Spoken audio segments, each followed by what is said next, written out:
Peachtree TV and CBS 46 present The Power of Pride, 50 Years of Struggle. Brought to you by Ken Nugent, Attorneys at Law.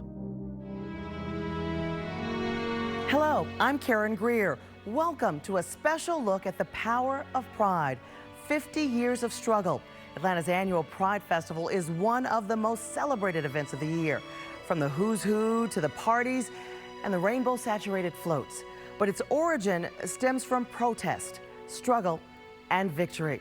During the next 30 minutes, we'll take a look back at some of the major moments that define the LGBTQ community. Clashes between police and the gay community were ongoing for years, but it all came to a head in 1969. That's when the Stonewall riots broke in New York. While the media focused on the demonstrations in New York, Atlanta was experiencing an uprising of its own that would set in motion a new movement. The 1969 raid at Ansley Mall Cinema was far from the first time Atlanta police targeted the gay community.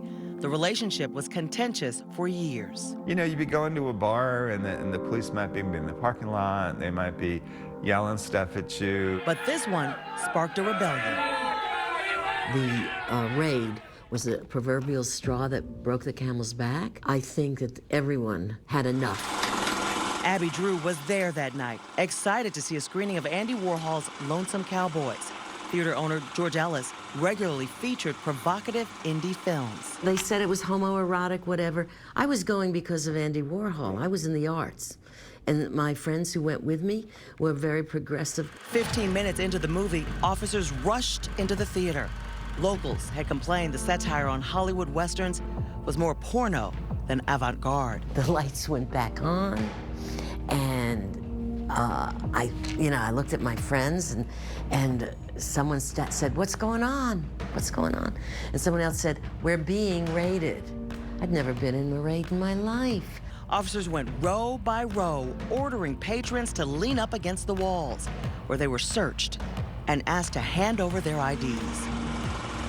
Several people were arrested, including Ellis and his film projectionist. And they were charging them with everything from indecency, and I remember the word indecency, and drugs and whatever. In the months following, activists and community members mobilized to form the Gay Liberation Front. People were meeting. A call for change in this country had been brewing. Begin to have the courage to just be who they were.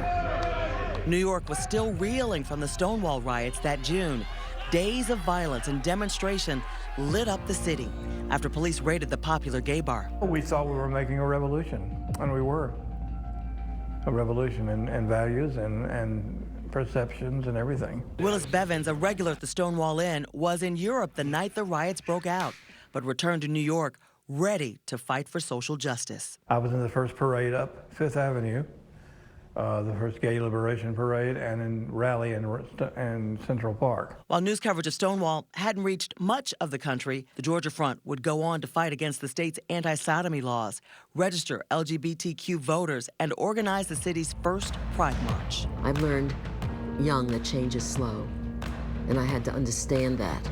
And when I was younger, I had to learn to be more patient. The start of the movement was underway. There's been progress. I mean, I never dreamed of half the things I would see. This year is the 50th anniversary of the Stonewall riots and the infamous Atlanta raid known as the Stonewall of the South. To commemorate, let's look back at some of the highs and lows in the fight for gay rights. On August 5th of 1969, police raided a screening of Andy Warhol's Lonesome Cowboys, featuring same-sex attraction at Ansley Mall Cinema. The 70s were a time of counterculture and activism. In 1971, the Georgia Gay Liberation Front organized the city's first Pride March. The city refused to give organizers a parade permit. Still, they marched, 125 people strong in protest. The following year, in 1972, Atlanta celebrated its first official gay pride parade. Fast forward to the 80s, the decade of decadence, Reaganomics, and pop culture. A deadly and devastating disease is claiming hundreds of lives. And in 1982, the Atlanta-based Centers for Disease Control and Prevention uses the term AIDS for the first time. The same year, the city of Atlanta issues its first proclamation for pride. In 1986, Georgia's criminal sodomy law is upheld by the Supreme Court in Bowers versus Hardwick. it would take 12 years to overturn that law. A new decade, the 90s, brought the rise of the internet and an end to the Cold War. In 1997, a political first for the Atlanta City Council when Kathy Woolard becomes the first openly gay elected official. That same year, Eric Rudolph, responsible for the 1996 Atlanta Olympic bombings, bombs the popular lesbian bar, the Other Side Lounge, injuring 5 people. Enter the new millennial, the 2000s, the age of social media, and a step forward in 2003 when Fulton County becomes the first county in Georgia to pass domestic partnership registration. And then a step back, the Atlanta Eagle nightclub raid of 2009.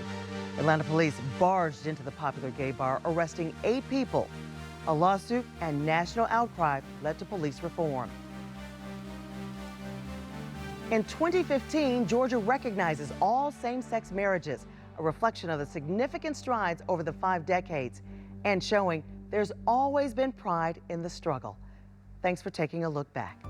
It was also the worst act of official anti-gay action by official representatives of the city of Atlanta, the government of Atlanta, since the 1970s. Coming up next on our special, The Power of Pride, 50 Years of Struggle.